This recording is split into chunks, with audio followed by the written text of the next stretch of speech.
জীপাল হাঁহিলৈ ঘূৰি ফুৰা চঞ্চল ছোৱালী কথা জিন্তু মনি পৰা আবৃত্তি হানৰিৰ ফুকন।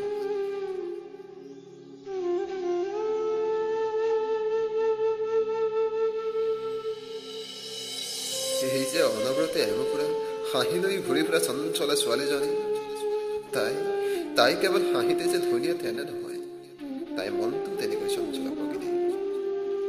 তাই ভাল পায় হাঁহিবোৰ বিতৰণ কৰি, তাই ভাল পায় তাইৰ দৰে সকলোৱে হাঁহি থকা কামবোৰ কৰি।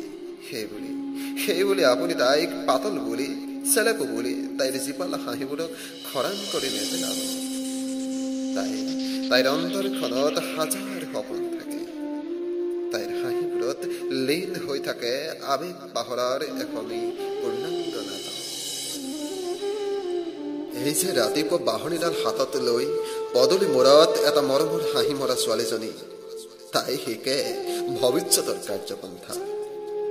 নিতৌ যে আবেলি কেইগৰাকীমান লগ হৈ হাঁহিৰ খলকনি তুলি আত্মহাৰা হৈ পৰে। তেওঁলোকে জীৱনটো উপভোগ কৰে, তেওঁলোকে জনাই দিয়ে হাঁহিৰেহে প্ৰকৃত জীৱন। কেতিয়াবা পদৰ দাঁতিত এই যে এটা ভৰি নথকা ছোৱালীজনী, ৰেলত ঘূৰি ফুৰা সেই যে এটা চকুৰে নেদেখা ছোৱালীজনী, আৰু কেতিয়াবা যে দেখে আপোনজনৰ বিচ্ছেদৰ পিছতো হাঁহিবলৈ নাপাহৰা ছোৱালীবোৰ। তেওঁলোকে আচলতে উপলব্ধি কৰে বিষাদবোৰ কিমান গধুৰ।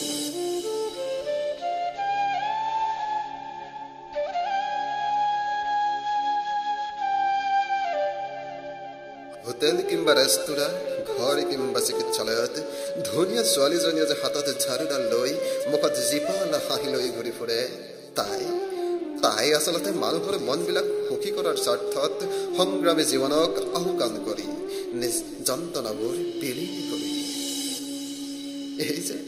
এই যে ল'ৰা এটা দেখিলে ডাঙৰকৈ হাঁহি দিয়া ছোৱালীবোৰে, তেওঁলোক আচলতে বলিয়া নহয়, হাঁহিবোৰ লুকুৱাই ভাল নাপায়। আৰু এই যে খোলা হাঁহি মৰা চঞ্চলা ছোৱালীবোৰ জোখতকৈ অলপ বেছি মৰম কৰে। হাঁহিবোৰত জিলিকি থাকে অনাবিল সৌন্দৰ্য, ভাল পাব পৰা এধানি মৰম।